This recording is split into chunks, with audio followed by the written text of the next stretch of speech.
हाथी और बंदर की हो गई लड़ाई। ये है आज की कहानी। अब लड़ाई कैसे हुई ये आपको मैं बताती हूँ। अरे अरे अब क्या हो गया, सबकी जबान से यही अल्फाज निकल रहे थे। सूरत हाल को यूं थी कि बंदर सुबह दरख्त पर बैठा मजे से केला नोश कर रहा था कि अचानक इसने सुस्त तरीके से चलते हाथी को देखा। तो इसको शरारत शरारत सूझी और जब हाथी इस दरख्त के नीचे से गुजर रहा था तो इसने केले का छिलका इसके पांव के करीब फेंक दिया, जिससे हाथी फिसलते फिसलते बच गया।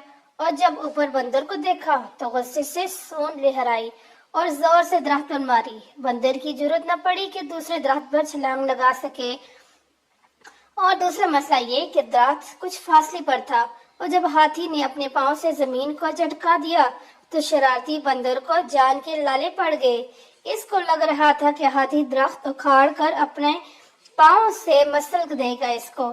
अब इसने चीख व पुकार शुरू कर दी क्योंकि हाथी किस तरह वहां से जाने को तैयार न था। इसने अपने तमाम दोस्तों को आवाजें दी, वो सब इकट्ठे हो गए। वो खुद भी हाथी के करीब जाने से डर रहे थे क्योंकि हाथी का गुस्सा अरूज पर था। दरख्त की शाखें टूट चुकी थी। बंदर खौफजदा चिल्लाता ऊपर वाली टहनी से चिमटा हुआ था और बचाओ बचाओ की आवाजें लगा रहा था।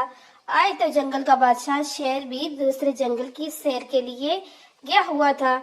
अब शदीद कोई भी इसको हाथी के खतरनाक तेवर से बचा नहीं सकता था।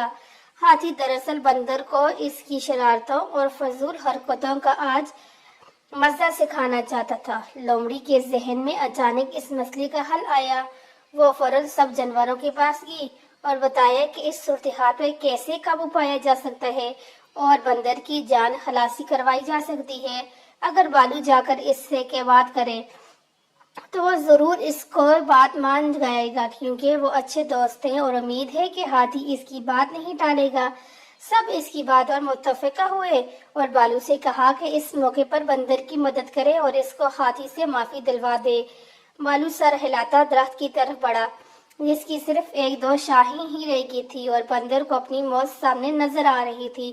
बालू हाथी के करीब आया और इसकी मिन्नत समाजत की और यकीन दिलाया कि आइंदा बंदर की ऐसी कोई हरकत नहीं करेगा। अब तुम गुस्सा खत्म कर दो और इसको वहां से हटा दो। दूसरी तरफ ले गया और बंदर से कहा नीचे उतरो और अपनी शरारत की माफी मांगो और वादा करो कि आज के बाद किसी को तंग नहीं करोगे।